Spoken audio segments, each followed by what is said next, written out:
Assalamualaikum warahmatullahi wabarakatuh. Kepada subscriber baru, welcome to my YouTube channel Afan Mustaqim. Dan kepada subscriber lama, terima kasih kerana setia lagi bersama saya sehinggalah sekarang.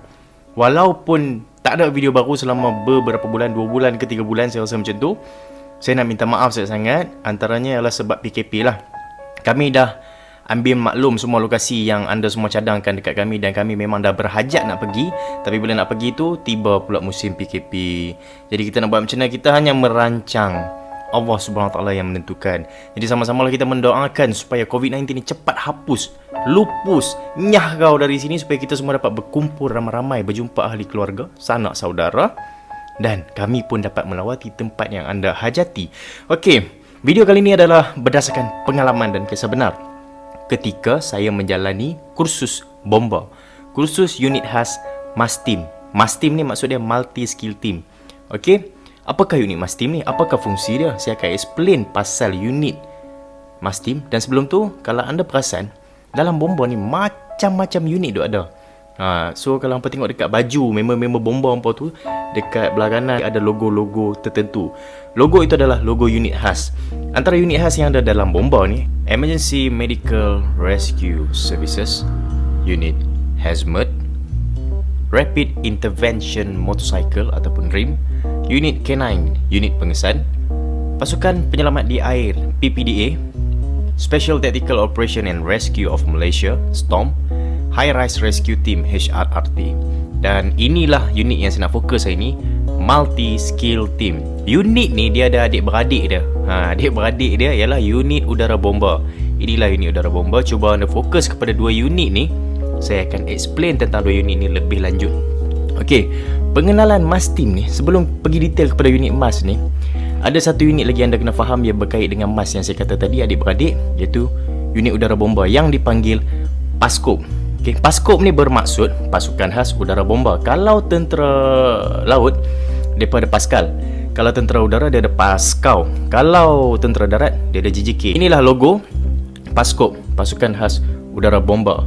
Okey, mereka ni bertugas di pangkalan udara. Jadi mereka tak ada dekat balai-balai bomba sebab mereka beroperasi penuh dengan pesawat. Jadi mereka diletakkan, ditugaskan di pangkalan udara bomba. Okey, syarat-syarat untuk menjadi anggota PASKOB adalah diwajibkan mengikuti kursus mandatory asas MASTIM.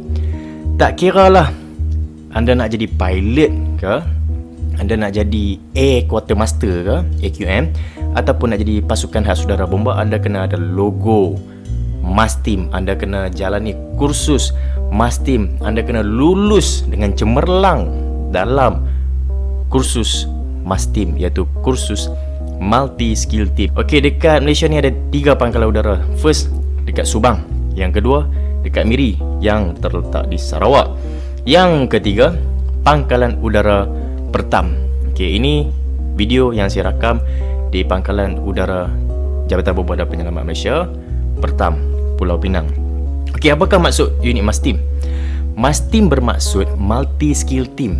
Apakah fungsi unit MASTIM? Apa syarat untuk menyertai unit MASTIM? Apakah latihan yang akan dijalani dalam kursus MASTIM? Okey, apakah faedah yang akan kita dapat bila menyertai unit MASTIM? Okey guys, saya akan explain satu persatu tentang poin yang saya mention tadi. Barulah saya akan masuk kepada topik sebenar video saya kali ini, iaitu kenapa WeChat selalu menggunakan call sign dan bukan nama sebenar ketika melawati tempat-tempat angker. Selepas tu barulah saya akan cerita pengalaman mistik kami ketika berkursus. Saya akan cerita satu persatu supaya anda faham jalan cerita dia. Okey? Alright. Unit MASTIM ditubuhkan pada tahun 1998. Fungsi unit MASTIM antaranya ialah sebagai ground support kepada PASKOB.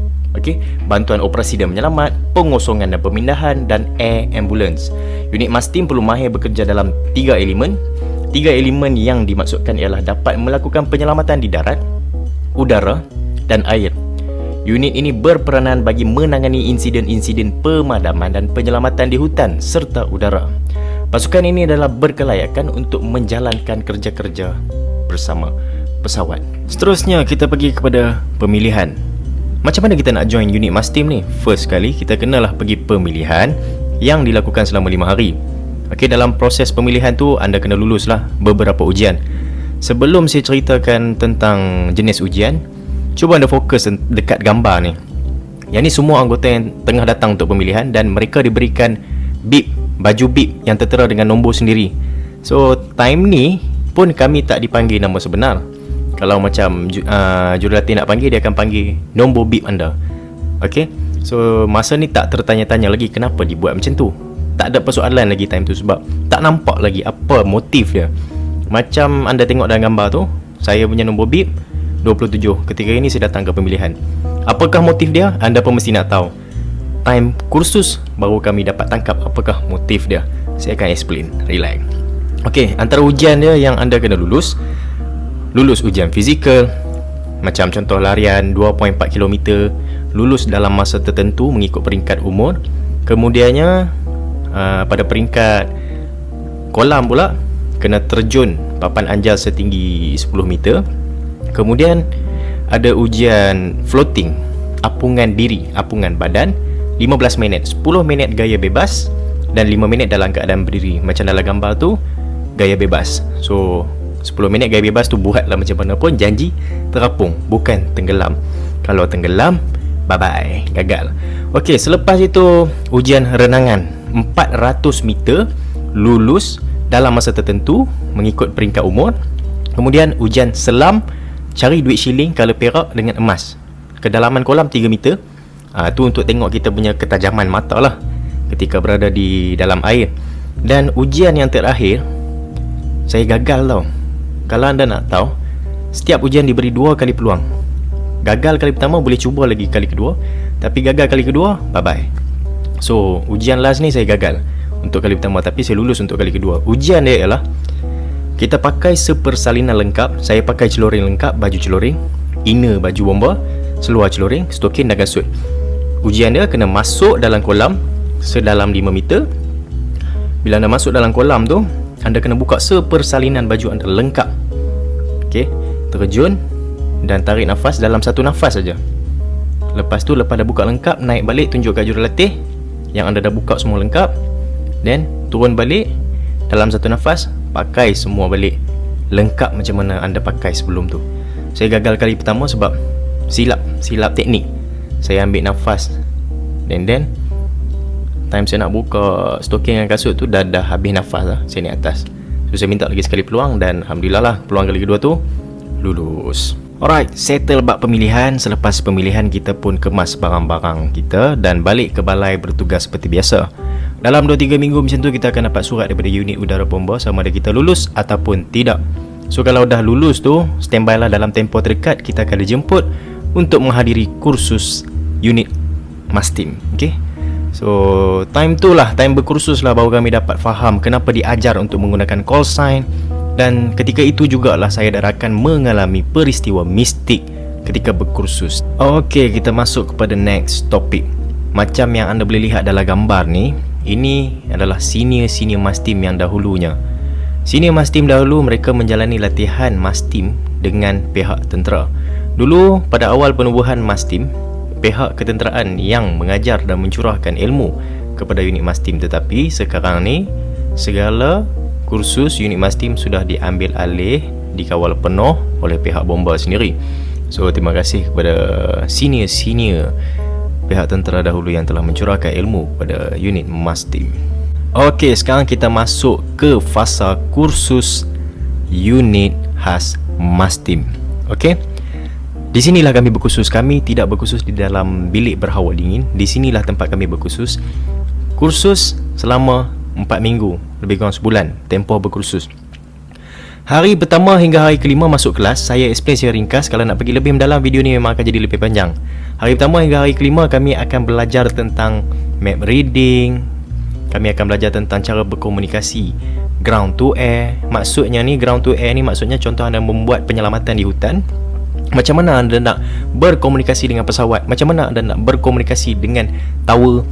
Okey, so kami akan belajar daripada segi survival, macam mana nak ikhtiar hidup di dalam hutan paya, hutan darat, macam mana nak buat jerat, macam mana nak buat bubu, macam mana nak buat perangkap, macam mana nak tahu makanan ataupun tumbuhan itu beracun ataupun tidak, boleh dimakan ataupun tidak boleh dimakan. Selepas tu kami diajar untuk cara membuat pondok. Pondok ni ada banyak, contohnya pondok pelindung angin, pondok pisang sesikat, pondok seminggu, pondok atas paya.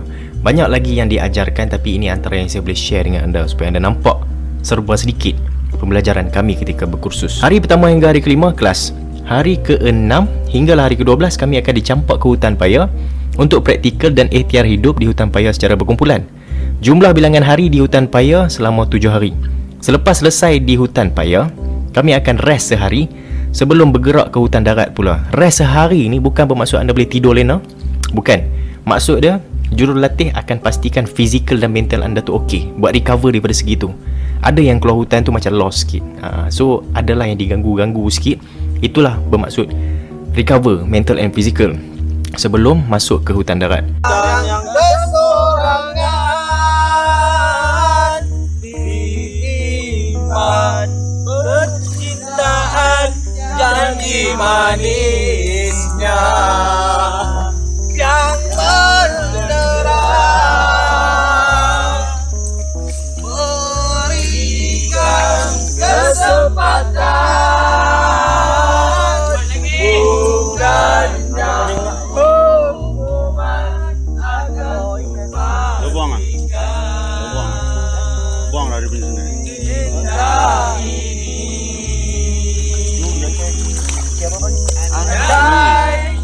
Biarkan ia usang ditemani malam gelap.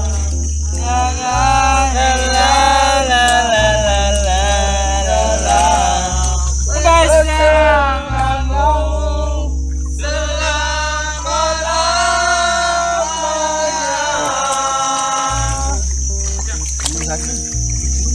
So kita masuk ke hutan darat pula.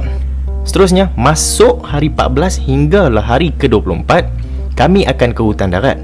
Jumlah bilangan hari selama 10 hari di hutan darat. Dalam 10 hari itu, 2 hari akan ada kelas dan praktikal sebelum kami semua dilepaskan untuk survive di dalam hutan secara berkumpulan dan secara berseorangan.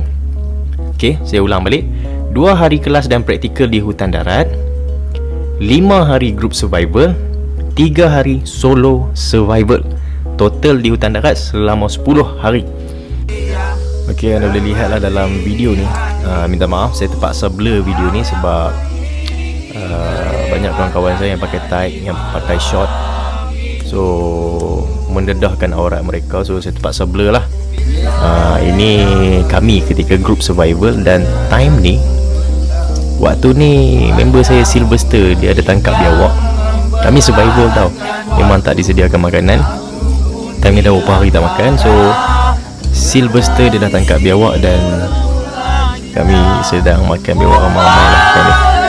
Kalau anda tanya saya apakah rasa biawak, bagi saya rasa dia macam ikan pari bakar. Bukan makan untuk kenyang, bukan makan untuk kenyang. So anda bayangkan biawak sekecil-kecil biawak tu dikongsi seramai 24 orang, dapatlah seorang 2 cubit, secubit 2 cubit macam tu. So untuk teruskan hidup, bukan untuk teruskan kenyang. Okey, faham? So kita dah settle 10 hari di hutan darat, maka kita pun masuk ke latihan bersama pesawat.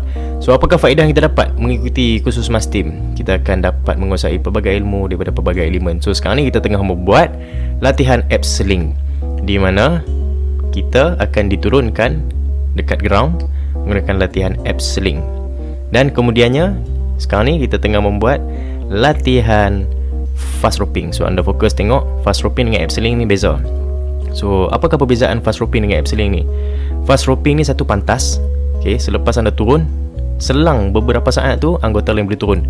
Okay, kalau abseiling, selepas anda dah cecah ke tanah, anda dah lepas tali tu, baru orang lain boleh turun. So daripada segi penjimatan masa, menang dekat fast roping lah.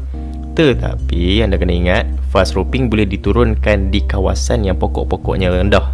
Abseiling pula boleh diturunkan di kawasan yang pokok-pokoknya yang tinggi. Pokok sekeliling tu tinggi, kita akan menggunakan abseiling. Ini contoh pokok yang tinggi. So saya diturunkan ketika ini menggunakan teknik abseiling. Alright, ini cara menurunkan anggota. Macam mana cara penyelamatan? Antara yang saya boleh share cara penyelamatan ialah stretcher winching. Okay, ini stretcher winching. Kita menaikkan mangsa dulu. Kita naikkan mangsa dulu. So selepas kita naikkan mangsa, dan penyelamat akan naik menggunakan double lift winching. Okay, so ini penyelamat yang tengah naik. Mangsa dah settle naik. Okay, inilah antara ilmu yang anda akan dapat lah. Ilmu yang sukar untuk dibeli, pengalaman yang sukar dicari. Okey, seterusnya kita pergi kepada kursus lanjutan ataupun pengukuhan.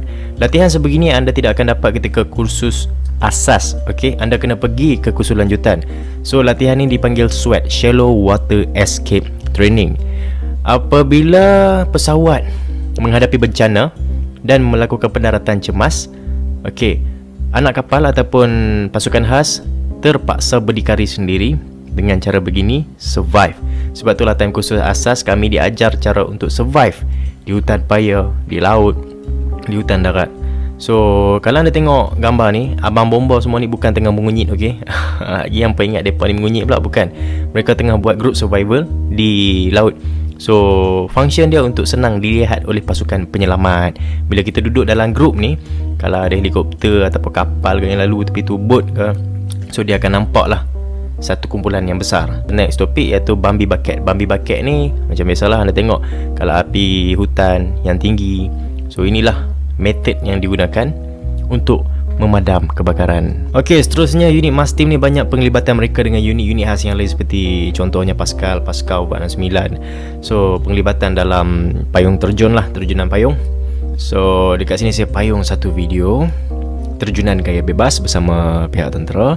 Sebelum saya proceed kepada tajuk video saya iaitu pengalaman mistik di hutan paya dan juga hutan darat. Okey, kemudiannya kenapa WeChat selalu menggunakan call sign ketika membuat eksplorasi dan kenapa tidak menggunakan nama sebenar.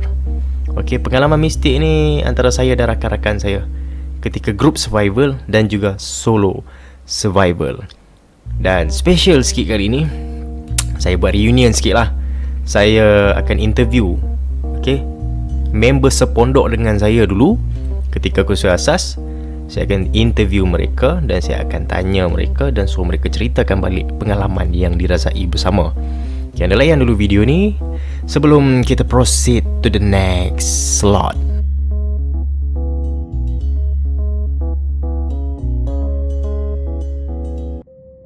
Topik pertama iaitu gangguan di hutan paya. Sebelum tu anda tengok dulu tempurung kelapa ni yang tertera dengan nama. Nama inilah call sign anda ketika berkursus. Ini tempurung kawan saya, kawan kursus saya. So macam yang anda pakai, macam yang saya pakai dalam gambar ni, ini adalah call sign saya, Cho. Sebab saya orang Perak, jurulatih letakkan call sign saya Cho. Kemudian ada yang panggil saya Imam. Sebabnya dalam jawatan saya dalam kursus tu imam. Dalam satu kursus ni memang akan ada jawatan ketua sukan, ketua kursus, imam, bilal. So saya pegang jawatan sebagai imam. Dan saya ni antara peserta kursus yang banyak call sign tau. Yang ketiga, mereka panggil saya penyamun. Kenapa mereka panggil saya penyamun? Sabar, tunggu, saya akan cerita. Ceritanya bermula begini. Kami di hutan paya selama 5 hari. Hari ketiga nak masuk hari keempat tu, semua orang muka dah barai, menyembang dengan orang pun tak mau. Saya pun bagi satu idea. Geng, depan sana ada rumah orang, pulau belah sana. Tapi dalam 500-600 meter juga kita kena berenang. Kita pergilah minta apa yang patut, tak pun beli. Keluar kursus nanti kita transfer duit. Sebab dalam tu kami tak bawa wallet, kami tak bawa cash, kami tak bawa handphone. So ramai yang cakap tak nak ah. Mereka tak nak bukan sebab takut, tapi tak nak sebab risau kantoi. Kalau kantoi kena keluar daripada kursus. Saya cerita ni bukan sebab nak bagi kantoi, tetapi jurulatih dah tahu dah cerita ni. Sudah tak ada isu, saya ceritakan. So saya tanya andau member sepondok saya. Member sepondok saya ada Jalak dengan Depu. Saya tanya Jalak, memang boleh lah? Jalak tak okey. Depu tak okey. Andau, kau okey tak? Andau, hari ni apa plan? On tak kita pergi seberang cari makanan? kita bawa balik bagi kawan-kawan makan. Kawan kesian kawan-kawan ni apa kelaparan ni, air tak ada semua dia kata kan. Itu kan nampak kan baik imam tu. Dahlah imam baik hati pula tu kan. Respect lah imam ni.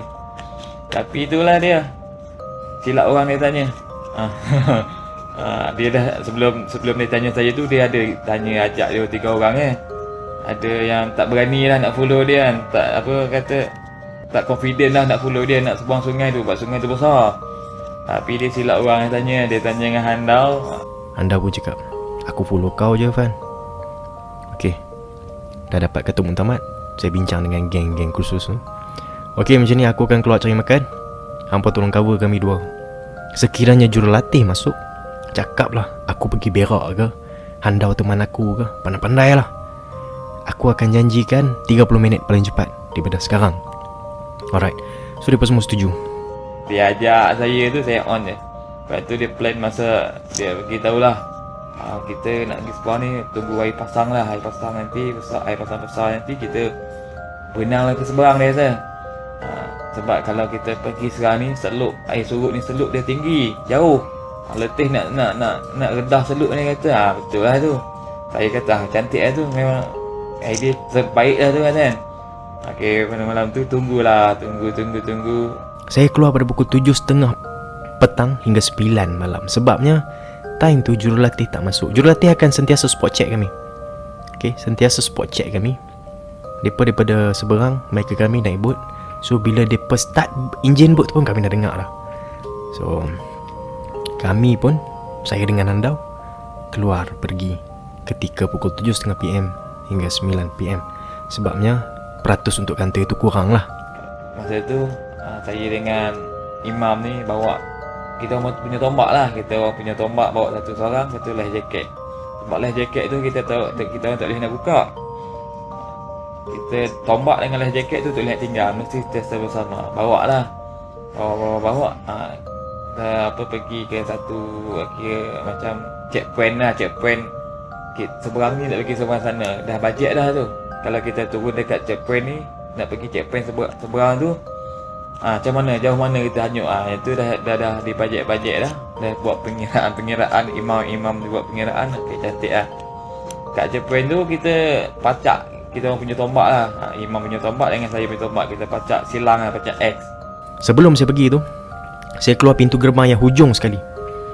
Okey, so saya guna tombak dengan life jacket tu, saya pacak ke tanah dalam keadaan silang macam ni. Saya pacak tombak dalam keadaan silang dan saya sangkut life jacket. Itu untuk penanda kami keluar dan penanda kami masuk selepas kami balik pada pulau tu. So selepas dah pacak, saya dengan Handau berenang. Kita orang pun berenang. Kita orang tak pakai life jacket berenang tu. Besar sungai tu kita orang tak pakai life jacket. Sebab kalau pakai life jacket, air derah tu boleh tak hangat jauh hanyut dia kan. Sebab masa tu air pasang memang besar sungai tu. Kalau air surut dia kecil je sungai. Sebab jauh ke bawah seluk dia. Masa tu kita pun turun berenang kan. Berenang tinggalkan kita macam checkpoint tombak tu. Kita pun berenang. Tak fikir apa dah masa berenang tu kan. Lapar punya hal lah. Lapar punya hal. Apa benda pun tak fikir. Buaya ke apa tak fikir dah. Sebesar sungai pun redah je. Redah berenang. Sampai dah ke seberang. Hanyut tu taklah berapa jauh sangat hanyut tu. Dalam apa kata, dalam 100 kaki gitu ya hanyut daripada jeti target tu. Tak jauh lah hanyut dia. Sampai ke jeti tu, kita orang pun naik. Okey, so waktu sampai dekat jeti tu, saya suruh Handau naik dulu. Sebab Handau badan kecil sikit daripada saya. Tapi Handau ni yang saya nak puji satu lah. Badan dia kecil, tapi keberanian dia tu besar. Semangat pun besar. Kederat dia tu ataupun tenaga dia tu tak padan dengan badan. So saya angkat dia dulu sebab badan dia ringan. Saya tolak dia dulu naik ke jeti tu. Dia dah sampai ke jeti tu, dia tarik saya naik. Lepas sampai tu ada orang kampung tengok pula. Anda bayangkan badan kami penuh dengan lumpur berselut macam rebau mandi lumpur tu. Anda bayangkan kami dalam keadaan macam tu. Orang kampung datang ni. Oi, apa mu ni? Handau kecil, mana nak tahu kot orang kampung ingat toyol. Saya ni tinggi sikit. Kot orang kampung ingat jerangkung ke apa ke.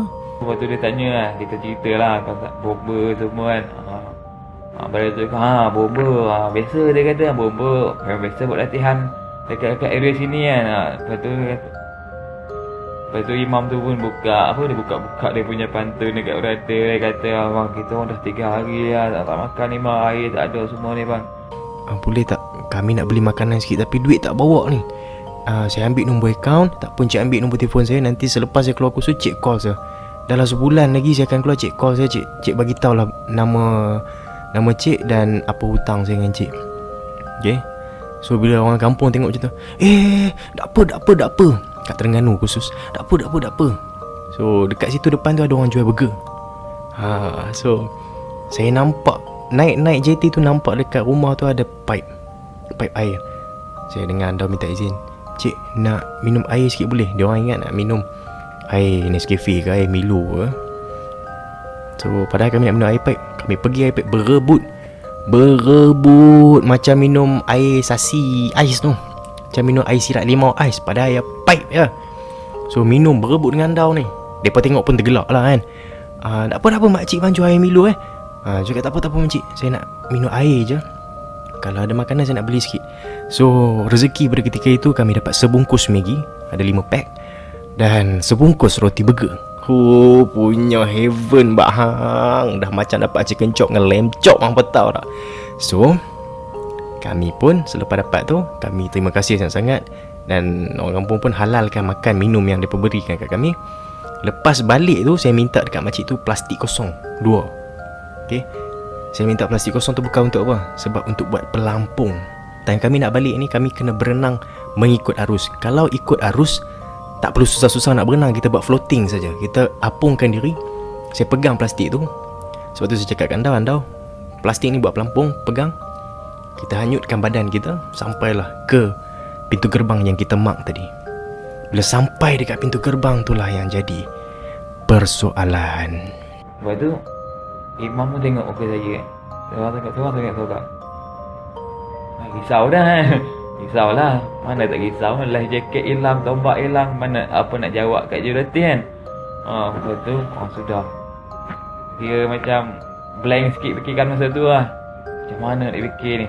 Lepas tu dia pusing ke arah belakang kita orang ni. Tak semua benda dia tertengok kat atas pokok kan. Dia tengok atas pokok.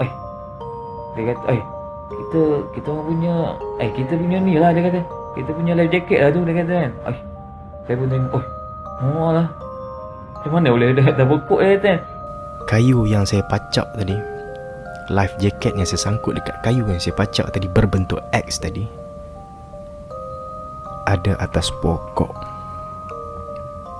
Jurulatih tak masuk time tu. Bot tak hidup time tu. Kalau jurulatih masuk, dengar bunyi bot. Dan kalau kawan-kawan nak mengusik pun rasanya tak ada function pun. Selepas saya masuk tu, saya tengok kayu tombak saya dengan life jacket atas pokok. Saya cakap dekat andau, siapa yang ubah? Kawan-kawan kita. Andau pun cakap, takkan kawan-kawan kita Fan, diorang takkan buat macam ni. Okay, tinggilah juga. Saya nak grab pakai tangan tu tak boleh sebab keadaan berselut. Saya nak lompat pun tak boleh. Jadi saya cari kayu-kayu tepi tu, saya patahkan ranting-ranting tu, saya goyang pokok tu. Imam pun ambil lah ranting-ranting kayu kat bawah tu. Dia ambil, dia balik. Saya pun sama-sama baling lah kita orang. Ambil, cari kayu balik. Lalah puah baling tu, lalah dia jatuh juga lah jaket tu. Alhamdulillah lah, dapat lah jaket tu. Pun kita orang tu pergi berlari kat pondok lah. Dah takut, mana tahu jurulatih dah sampai ke apa kan. Selepas tu saya pergilah ke pondok masing-masing sambil bercakap, makanan sudah sampai. Dan mereka pun gembira. Malam tu umpama pesta, pesta kenyang. So selepas semua dah makan, semua boleh senyum balik. Time tu lah baru nak senyum balik kan. Sebelum tu muka macam dengan jubur ayam. Okey, itu mistiknya datang kemudian. Saya tak suspek apa lagi bila saya patahkan dahan tu untuk dapatkan life jacket saya dengan tombak. Okey, selepas itu kisahnya bermula begini. Pada waktu malam kami akan bergili-gili ganti jaga api dan tidur. Time tu saya jaga api dengan Jalak, Depu dengan Andau tengah rehat, tengah tidur. Dah selesai makan semua. Lepas tu saya nak rehat kejap lah. Letih tu berenang pergi seberang tu. Memang letih gila. Nak rehat kejap lah konon kan. Okay, saya cakap kejap Jalak dengan Imam, Mam, aku rehat kejap lah Mam. Nanti kejap lagi kalau rasa lebih kurang letih je, kejut lah. Nanti aku jaga pula unggu api dekat kan. Okey, tak apa lah. Dia memang tak apa dah. Tak apa dah. Kau rehat dulu. Aku Jalak boleh dia kata kan. Okey, tak apa lah. Dia baring kan. Baring tidur. Baring. Tiba-tiba macam benda jatuh kan. Tiba-tiba benda jatuh. Pup. Terjaga je tengok. Tak ada apa lah. Lepas tu tak dah letih sangat ni, sambung tidur balik. Sambung balik tidur. Sambung lelak balik mata, letak tangan kat dahi macam ni kan. Tak. Tiba-tiba puk, rasa kena barang jatuh atas. Rasa kayu ke kan, rasa barang jatuh lah. Jatuh atas kepala lagi sekali kan. Terus saya tu bangun macam nak marah lah. Macam nak marah dia warna ni, nak melawak lah, nak kusik ke apa kan. So Andau kata ada kayu jatuh dekat dia. Dia terkejut, dia bangun terkejut. Saya tanya dia, kau kenapa tau? Dia tanya saya balik, kau baling kayu ke kat aku? So bila aku baling kayu? Aku duk jaga api ni dengan Jalak. Okay, dia tidur. Time tu saya dah suspect sikit lah. Pasal dia cakap pasal kayu ni, tak ada bunyi kayu jatuh pun. Kemudian esok harinya, apabila panggilan baris di waktu pagi, kami berkumpul ramai-ramai macam ni dalam ni. Dan ketika itu kepala saya diketuk dengan kuat daripada atas. Kami tengah berbaring, ketepang macam tu. Saya tanya member sebelah dia, kau ketuk pada aku lah? Member sebelah pun bengkak lah dengan pertanyaan macam tu. Dia pun jawab, daripada aku ketuk kepala kau, biar aku ketuk kepala jurulatih. So apakah mistik di sebalik tu? Sebab semalam saya patahkan dahan ranting untuk dapatkan life jacket. Memang kuat, terkena dekat kepala. Memang kayu, betul-betul kayu katok kepala anda. Saya tengok member, tapi datang daripada atas. Saya tengok tak ada kayu yang jatuh pun. Barulah saya teringat cerita Andau. Okay, lepas tu habis berkumpul semua, saya tanya Andau, aku kena benda yang sama Andau. Lepas tu jurulatih nampak. Kau bising apa Mat? Kami pun diam balik. Jurulatih yang satu tu memang ada ilmu sikit bab ni. Dia datang dekat saya. Saya panggil dia staff Jijo. So jangan tegur, dia cakap. Jangan tegur, nanti balik kita sembang. Bukan kawan-kawan kau yang buat. Dia cakap macam tu. So bila dia cakap macam tu, okay, saya faham. Itu pengalaman mistik yang pertama. Kita masuk topik kedua, di mana gangguan di hutan darat. Ketika ini saya group survival. Okay, ikhtiar hidup secara berkumpulan. Time ni sepondok dengan saya Petai dengan Toro. Petai bukan nama sebenar, Toro bukan nama sebenar. Itu hanya call sign. Nama sebenar Petai ialah Fazil. Nama sebenar Toro ialah Safwan. Okey, saya cerita sikit lah serba ringkas. Sebab mereka ni member sepondok. Saya cerita sikit serba ringkas macam mana mereka boleh dapat call sign Toro dan juga Petai. Kita mulakan dengan Petai dahulu. Okey, sewaktu mula-mula kursus, pada waktu kelas, siapa yang tertidur, jurulatih akan bagi makan benda-benda yang spicy. Contohnya petai, jering, cili, macam tu lah. So kalau anda nak tahu, ketika kami kursus memang tidur tak cukup. Kami berkursus kelas bukan 8 hingga 5 PM. Kadang berterusan. Siapa yang tahu tu tahulah. So petai tertidur dalam kelas. Jadi bila jurulatih tanya, dia akan panggil nombor bib kita. Nombor bib kita ketika pemilihan tu. Okey, nombor sekian. Jawab. Hei, jawab. Tengok-tengok nombor tu tertidur. So kau tidur kan? Kau makan petai ni sepapan. Makan-makanlah si Fazil itu petai sepapan. Dan jurulatih bagi tahu dekat dia, Nanti masuk hutan, call sign kau petai. Oleh kerana itu melekatlah namanya petai. Okey, itulah sejarah petai. Dan sejarah toro pula. Aku kalau sembang pasal toro ni mesti nak tergelak. Banyak kenangan dengan dia tau. Sorry toro, sorry. Okey, toro ni dia dapat panggilan call sign toro ni sebab macam ni cerita dia. Okey, kami belajar tentang tools survival. So adalah satu pisau ni, nama pisau ni Aito. Pisau Aito ni merupakan pisau kebanggaan unit Mastim lah. Sebabnya semua yang ditauliahkan menjadi anggota Mastim akan menerima pisau Aito.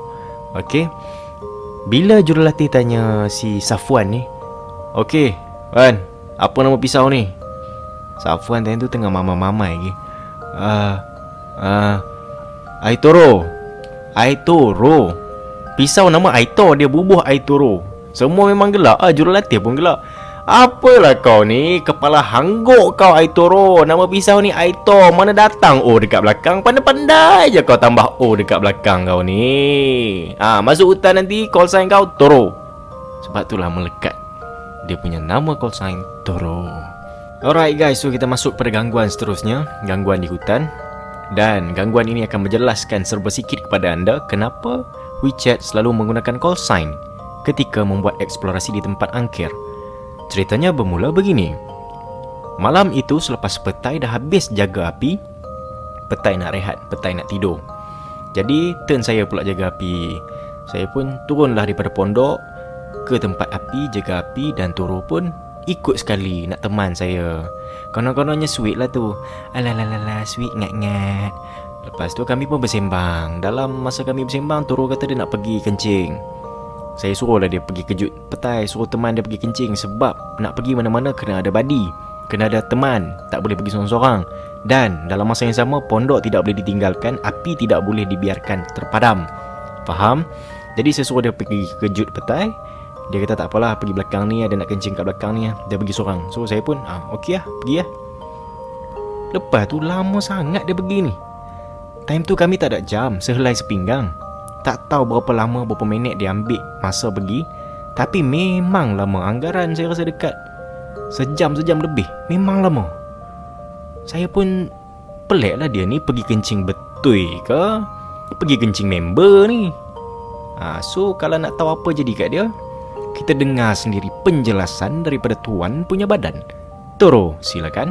Assalamualaikum warahmatullahi wabarakatuh. Saya Muhammad Safwan bin Ismail. Dalam unit Mastim saya diberi gelaran Toro. Kisah dia semasa saya khusus asas Mastim siri 1 tahun 2015. Kami dalam survival grouping. Saya ni bila grouping dapat dengan petai. Petai ni okey, tak masalah. Kena pula datang si Cho ni. Aja malang tu rasa dapat Cho.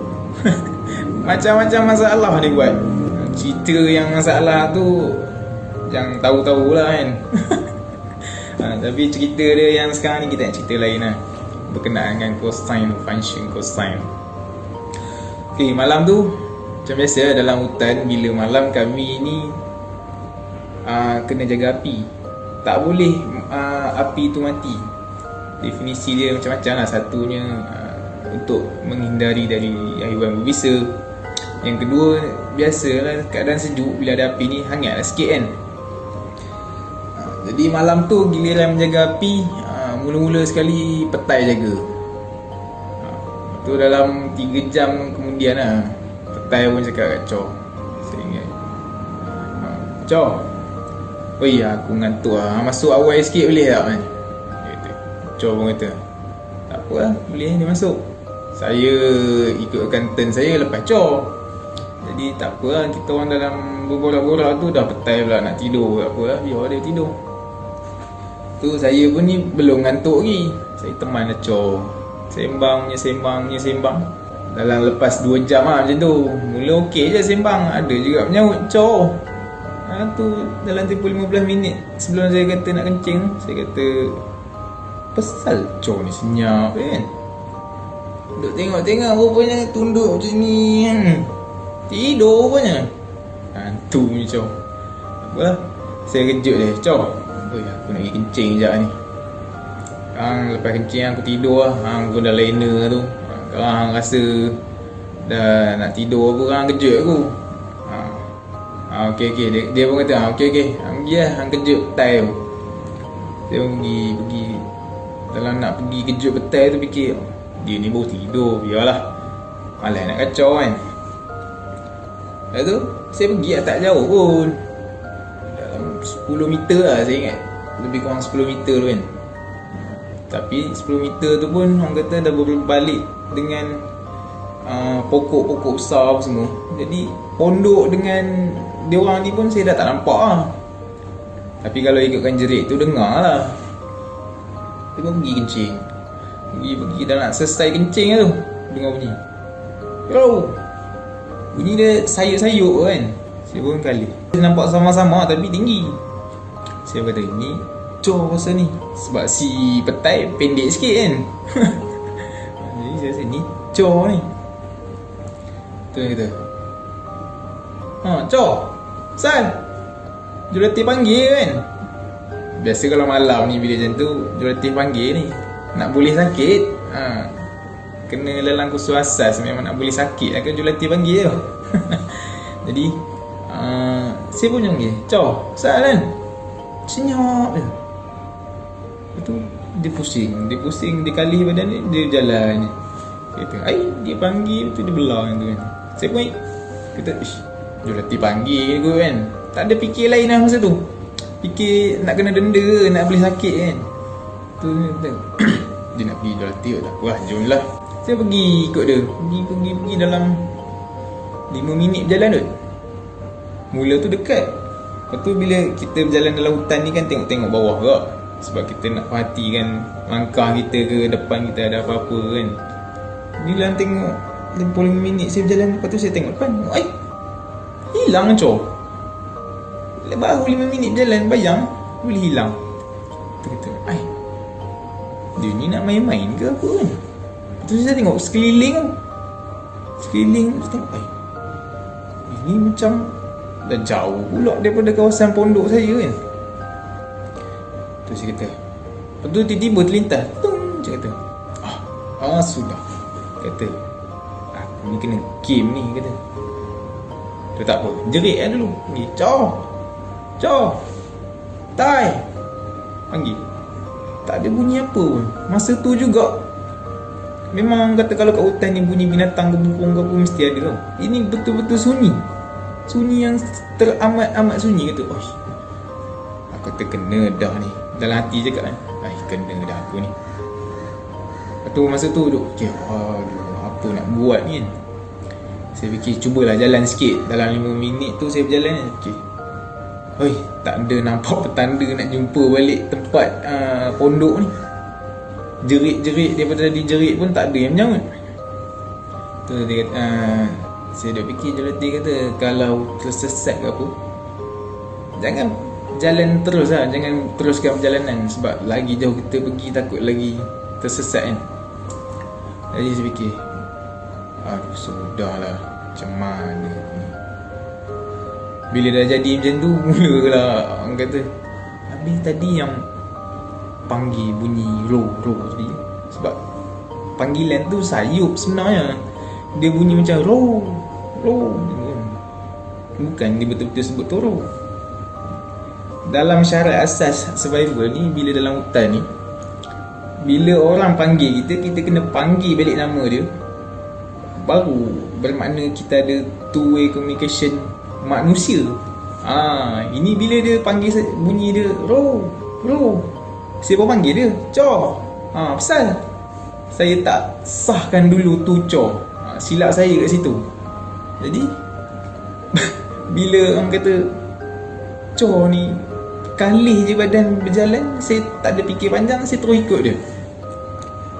Masa tu kita tak fikir apa, sebab saya dah fikir ini jurulatih panggil. Sebab masa tu saya fikir jurulatih silap saya kat situ tu. Terus ikut je kan. Bila dah sampai kat sana, satu tempat tu bila hilang tu, saya sah kata. Memang saya kata bukan cor lah tadi yang panggil saya. Jadi malam tu rasa panjang betul.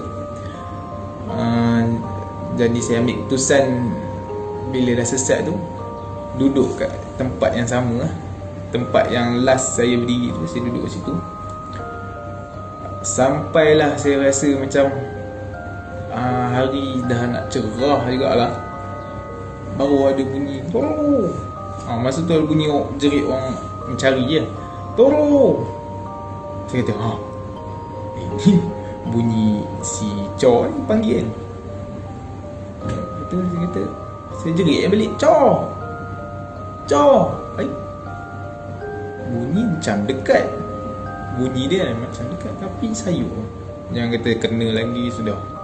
Tapi bunyi tu makin lama makin dekat kan. Kata rasa Cho ni. Tu dia bunyi gitu, oi Cho. Cakap kan, oi Cho, aku kat sini Cho. Aku ada kat sini ni. Tu dalam tempoh berapa minit lepas tu kan, barulah bunyi tu dekat betul. Maknanya dia dalam lebih kurang 3 meter daripada saya. Bunyi orang berjalan apa semua kan. Lega betul lah masa tu. Bila dah nampak je Cho depan mata kan, masa tu bukan nak nangis lah, tapi rasa masa tu macam nak kata terharu pun tak juga. Sebab Cho ni bermasalah dengan saya daripada dulu. Memang macam-macam hal kalau dengan dia kan. Tapi masa tu terus saya rasa macam hero betul lah. Dia tu macam hero betul lah, datang rescue saya kan. Dia kata, aku duk cari yang dekat 2 jam duk cari yang ni. Kalau maklum jualatih memang kena lah kan. Sebab pergi, siapa suruh pergi kencing seorang-seorang apa semua kan. Jadi dia ambil keputusan pergi cari saya. Alhamdulillah jumpa. Kalau tidak entahlah mereput alam tu kot. Jadi itulah call sign tu. Bunyi nampak macam tak ada apa kan. Kita panggil dia, dia panggil kita. Tapi bila dalam hutan, paling penting call sign. Kalau kita panggil dia, dia buat tak tahu macam kes saya tadi tu. Janganlah kita ikut dia. Jadi kita baliklah tempat yang kita rasa selamat, macam pondok kita ke apa kan. Tu lah. Saya tak boleh lupa lah cerita tu. Tapi yang paling saya tak boleh lupa lagi, si Cho ni, dia lah penyamun makanan jualatih. Masalahnya dalam masa kita orang ni, kita lantik dia ni imam. Pagi-pagi baca doa panjang je lah, ya Allah ya Rahman ya Rahim. Rupanya mencuri. Dia curi ransom jualatih. Okey lah tu, dia curi, maknanya survival kan. Mencuri tu salah satu kaedah survival lah kalau kat hutan ni. Masalahnya saya ni sepondok dia, boleh dia tak share makanan dengan saya? Aduh, masa tu entahlah. Bila kantoi tak mengaku pula tu. Itu cerita lain lah kan. Tapi itulah, cuba sedikit saya buka lah aib dia sikit kan. Tapi untuk cerita call sign tu lah cerita dia. Toro. Sempat lagi dia selit pasal penyamun tu Tak apa tuan-tuan, nanti saya akan explain kepada anda semua kenapa saya dipanggil penyamun dan kenapa Toro begitu marah sangat dengan saya dan bengkak dengan saya. Saya akan cerita kemudian, tapi itu cerita bonus lah. Siapa yang nak tahu boleh stay, tunggu dan dengar. Tapi sekarang ni saya nak fokus pasal call sign. Saya nak menjawab persoalan anda tentang call sign. Kenapa WeChat selalu menggunakan call sign? Konsep asas yang saya gunakan apabila saya masuk kursus ni, dan itulah saya bawa. Call sign ni satunya sebagai perlindungan anda untuk tidak terpancing dengan sesuatu benda ataupun sesuatu agenda. Contoh, function call sign ni, first, untuk pastikan yang terlibat dalam program tu hanya kita saja, hanya orang-orang yang terlibat saja, dan bukan makhluk lain ataupun manusia lain. Saya bagi contoh. Sekiranya kita masuk ke dalam hutan, macam anda tengok tadi Toro, dia dengar roar saja. Benda tu yang dikatakan menyerupai sosok tubuh saya tu, dia panggil Toro, roar, Rau, ya bot. Terjadi lagu pula, sorry. So, Toro terdengar benda tu. Dan bila Toro panggil, dia ingat saya, dia panggil Cho. Benda tu tak menyahut pun. Jadi silapnya Toro pergi ikut. Tetapi nasib baiklah Toro, dia tak teruskan perjalanan lagi. Bila anda sesat di dalam hutan, jangan pandai-pandai nak ambil simpang kiri ke, simpang kanan ke. Itu puncanya, antara salah satu punca yang boleh jadi lagi sesat. Kalau sesat, anda rasa anda tak boleh go pergi mana, stay. Dah rasa tak boleh nak pergi mana dah, stay dekat tempat yang anda sesat tu. Lagi jauh anda pergi, lagi susah nak cari. Okay, function call sign. Ramai yang menafikan, alah, WeChat ni macam lah benda tu, makhluk tu tak tahu call sign hang. Tak tahu hang punya nama penuh, nama betul. Yes, memang mereka tahu, memang mereka boleh dengar.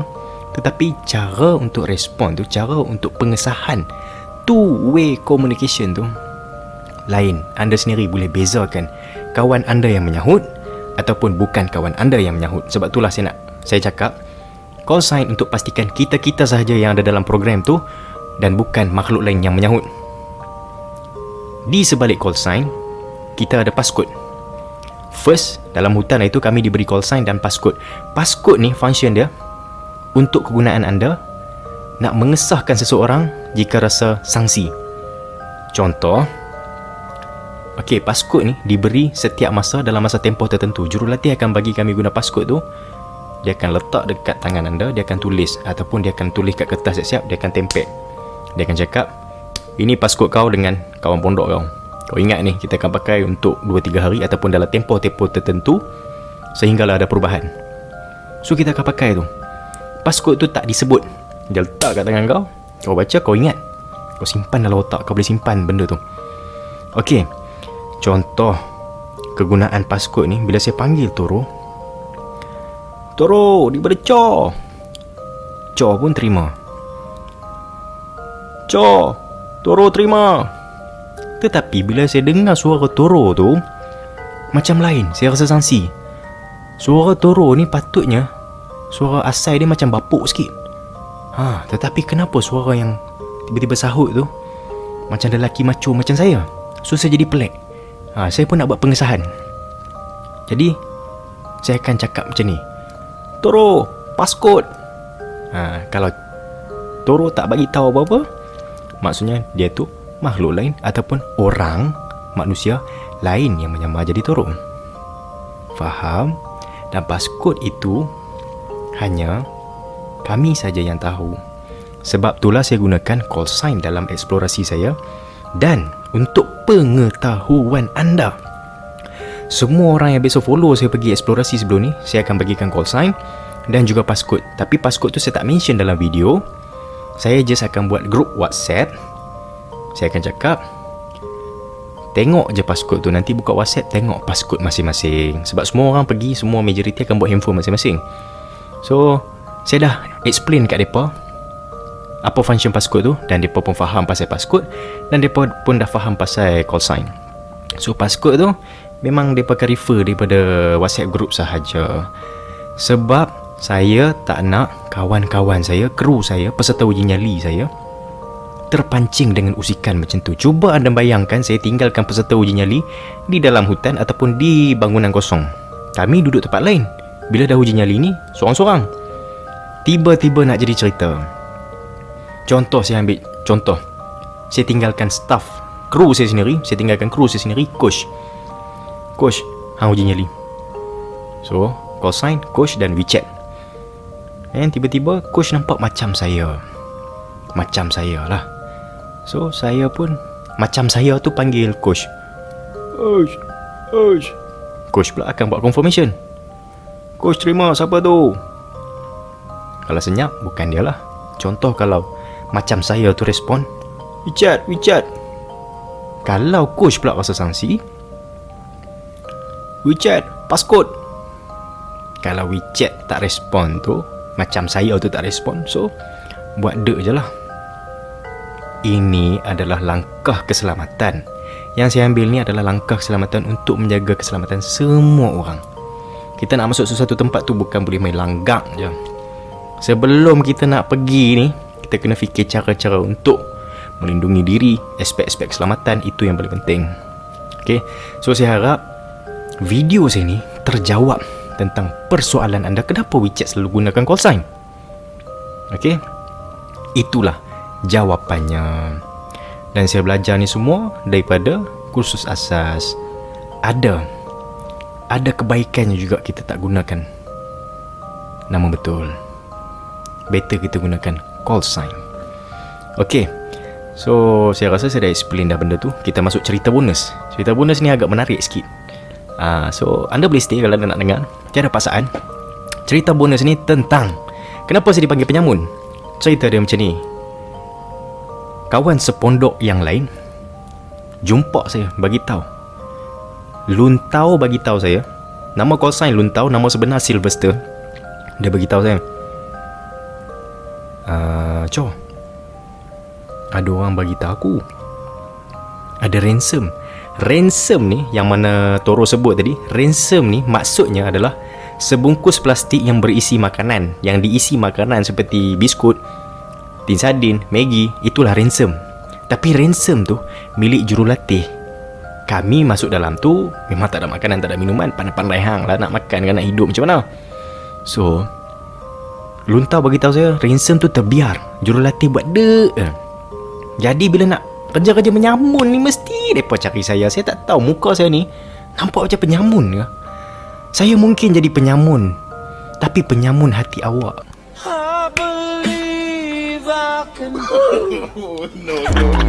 Iklan, okay, iklan. So depa tahu dah, depa tanya saya ni, saya akan cakap on. Sebab orang lain takkan buat benda tu. Depa takkan buat benda tu, tapi bila saya dapat buat, depa juga yang akan makan. Sama aja. Okay, lepas tu kita dengarlah penjelasan daripada Luntau sikit. So Luntau, silakan. Saya Sylvester bin Ahmad, call sign Luntau. Luntau ni maksudnya daripada bahasa Lundaya. Lun tu orang, Tau tu kita. Masa kursus tu saya adalah lain bangsa, saya seorang non-muslim. Saya pun satu orang je orang Sabah. Saya Toro, Cho ni satu rekrut. Pondok yang paling dekat dengan pondok Curlati tu pondok saya lah. Si Cho ni dengan badi ada 2 orang tu, si Toro dengan petai tu diajak pi bab-bab menyamun ni. Orang mau ambil pot keramok lah kan, tak apa kan. Tapi kalau makan tu lah si Toro lah paling laju. Kalau makan je, mana kan aku punya, aku makan je. Coba aja, mari kita pergi pergi menyamun dengan nyamun ransom dan boleh pergi, tapi setelah bukan saya yang buat kerja tu. Saya kira macam kabar lain atau ada apa-apa lah. Jurulatih datang ke signal lah dengan Cho. So Luntau bertugas sebagai tukang cover line. Yang buat kerja-kerja terkutuk ni saya lah. Saya yang pergi menyamun. Untuk makluman anda, pondok jurulatih dengan pondok pelatih dipisahkan dengan sungai sahaja. So kalau ada jurulatih nak masuk ke pondok kami tu, Luntau akan bagi bahasa-bahasa isyarat tertentu. Jadi saya akan balik ke pondok balik lah. Then Luntau time tu dia cover line atas bukit yang boleh nampak kawasan sungai tu diseberangi oleh siapa-siapa. Jadi saya pun dekat point situ, saya seberang sungai daripada atas. Dan saya pergi menyelinap masuk ke kemah jurulatih. Kawasan yang ada ransom tu hujung sekali. So saya pergi. Elok saya sampai tu, saya ingat saya boleh rembat lah. Tengok-tengok ada pula 2-3 orang jurulatih duduk sembang, duduk gelak huha. Saya pun terpaksa guna skill PUBG lah, Prone. Prone ni dalam bahasa Malaysia, dalam bahasa Melayu, meniarap. Saya meniarap dekat berapa puluh minit saya tak tahu. Kebas habis dah badan tu. Elok je jurulatih dah belah pada situ. Saya ambil, saya grab ransom tu, belah tu.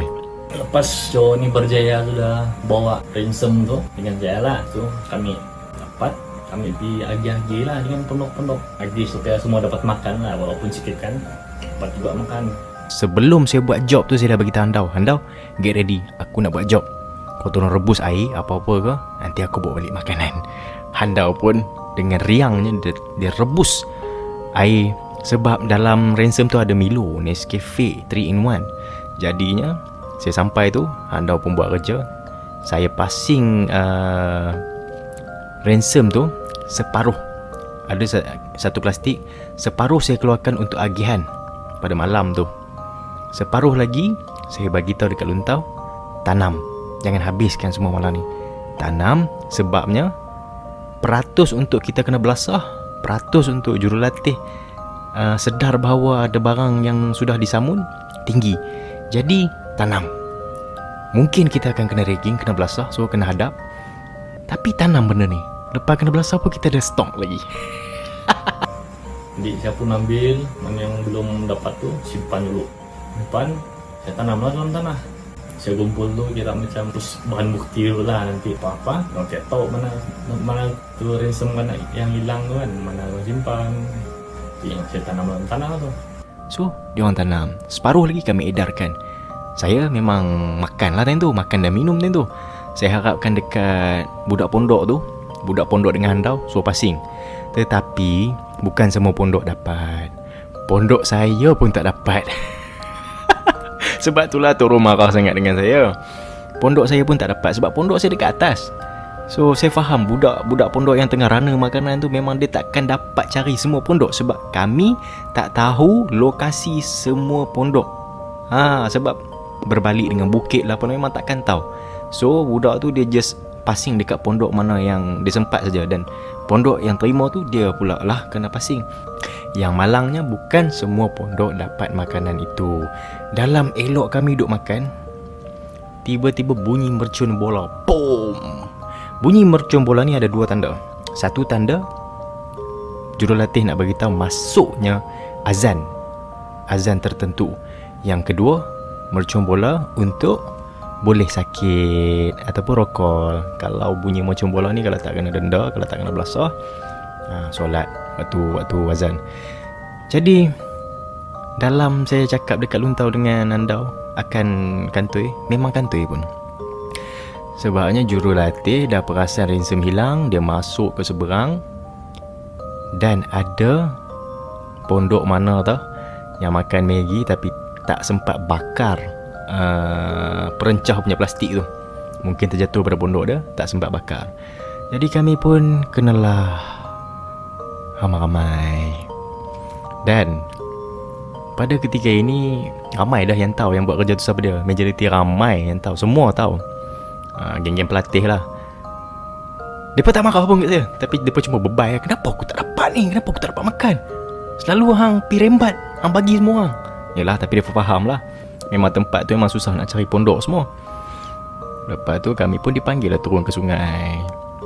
Turun ke sungai tu, ini lagi satu sebab Toro marah. Bila jurulatih tanya, memang semua tak mengakulah. Jurulatih gunalah cara psikologi. Dia suruh side roll, dia suruh front roll, nak bagi muntah balik apa yang penyamun-penyamun dan apa semua yang bersubahat tu makan, muntahkan balik. Tapi semua tak muntahkan balik. Jadi selepas front roll, side roll apa semua, jurulatih tak puas hati, dia rendam kami dalam sungai. Berapa jam tak tahu. Adalah seorang ni peserta khusus, kami panggil dia Otai sebab dia memang berumur sikit, tapi sebab semangat dia tu, dia masuk juga. Bila kena rendam dalam sungai ni, biasalah main psikologi lah. Jurulatih pun kata, kau tak kesian ke orang tua ni, nak mampus dah. Semua orang tak mengaku.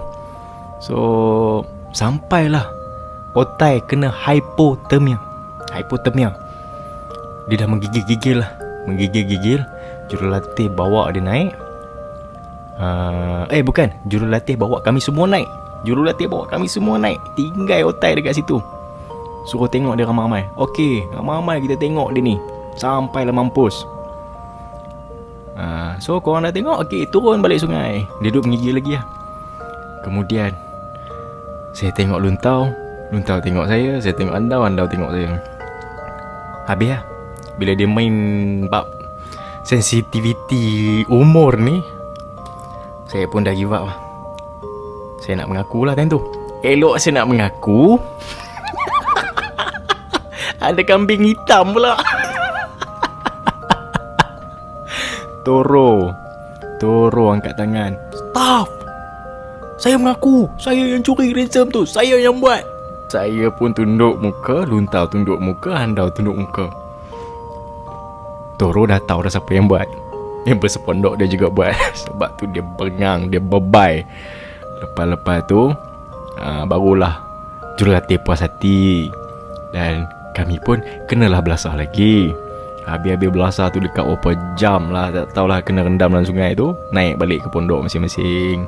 Okay, lepas dah sampai waktu maghrib kot. Lepas saya ke imam. Lepas habis waktu maghrib tu, saya bagi tazkirah dekat seorang-seorang.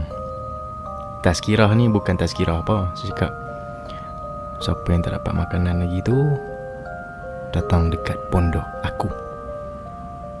Aku ada simpan untuk yang tak dapat lagi. Semua senyum lah. Alah, sebut pasal makanan, dia pun lupa lah kena rigging tadi. Si Toro pun Si Toro pun jadi lembut hati lah sikit. Bukan tak nak bagi, tapi tak sempat bagi. Rupa-rupanya bila saya dah balik pada menyamun tu, dalam beberapa puluh minit lagi dah nak masuk azan subuh. First mocong bola tu untuk azan subuh. Bila azan subuh pula ada jurulatih check ransom, tiba-tiba kantoi. Time tu lah kena. Itulah sebab si Toro ni marah sungguh kat saya. Dah lah dia tak dapat makan, jadi kambing hitam pula tu. Aduh Toro, you are so sweet lah Toro. Nalar ke. Okay guys, itulah cerita bonus yang saya maksudkan. Tapi ada lagi satu cerita yang saya lupa nak bagi tahu. Ketika kami solo survival, ditinggalkan seorang-seorang selama 3 hari. Sewaktu solo survival, kaki saya mengalami kecederaan. Kaki saya pecah habis, tapak kaki. Mungkin sebab balasan menyamun makanan jurulatih kot. Okey, kaki saya time tu memang pecah kena kulak air. Macam mana tak kena kulak air bila kami dalam tu sentiasa kena pakai kasut stokin. Lepas tu kena belasah pula, kena rendam dalam air. Tak ada nak keringkan kaki dekat api, unggun api, dah kena panggil lagi, mercun bola berbunyi lagi, rokol lagi, belasah lagi. Memang tak sempat. Jadi kaki saya tak sempat recover dan jadi kulat air pecah habis tapak kaki tu. Yang gambar ni sewaktu saya keluar pada kursus. Sewaktu dalam kursus dalam hutan tu lagi berlubang-lubang macam bunga teratai. Jadi sewaktu saya solo survival tu memang mengesot. Saya cari kayu api pun mengesot. Nak berjalan tu umpama anda pijak jarum peniti tau. Memang sakit. Saya nak berjalan tu memang tak boleh. Saya time tu memang saya kata, aduh, 3 hari ni rasa macam berminggu-minggu lah nak duduk sorang-sorang ni. Time tu memang saya tak cari makan. Saya just tahan air minuman daripada embun saja. Tu pun boleh beberapa titik je. Janji nak survive, nak hidup.